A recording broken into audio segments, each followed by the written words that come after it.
Gunfire erupted in Marigot ancillary on Sunday, April 27, 2025, around 9 p.m. The deadly shooting claimed the life of a young man identified by police as 24-year-old Justin Raphael of the community. His blood-soaked body lay motionless on the cold asphalt road, bearing several penetrating wounds.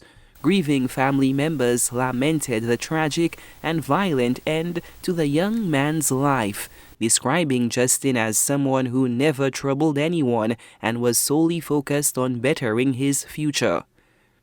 I miss my son a lot. My son didn't have problem with nobody. And my son is a very loving son. To see everybody there crying, my son was a very, very loving son. Go to work, come back, go and tie his animals, and he there with us, but he like to go by there with his train. The grieving family had only just visited the cemetery, making plans to bury another young man, 31-year-old Cade Jean-Baptiste, who was gunned down on April 2, 2025 in Cooleytown, Marigot, when they received the devastating news of Justin Raphael's death. And Saturday we was in the cemetery building tomb for the other brother. They were there yesterday, came back, came eat and went out with his cousin. And last night about 8 o'clock I heard the news, they killed my son.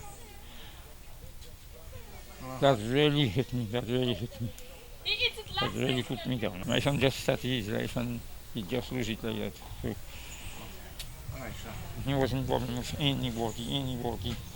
That my son went to school. The teacher never sent a letter say do anything in the school until now.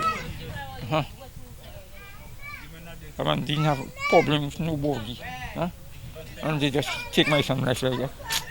Family members insist on the young man's innocence, emphasizing that he stayed far from any lifestyle that would place him in the crosshairs of gunmen's rifles. I'll really miss him, and I really would like if we get justice for him, because he was a very loving, innocent person. He was all about himself.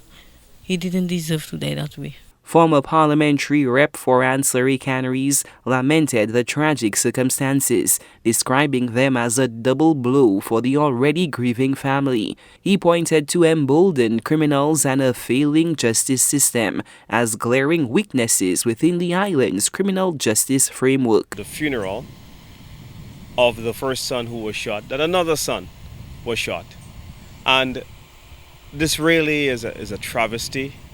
It really continues to underscore that everything that we have done as a country really hasn't worked. We need to go back to the drawing board. A lot of low confidence was expressed in our justice system by the family. And, it has almost become cavalier by a lot of people that nothing is going to happen. And we need to change that culture somehow, where we need to better sell the idea to prospective criminals that if you commit a crime, that there are going to be consequences. Fede fears that failure to act could be detrimental. Right now, there is just a level of low confidence across the spectrum, and it's being expressed clearly by victims of crime, by independent people who are just looking on the sidelines. It just really places our country in a very precarious position as we contemplate our development.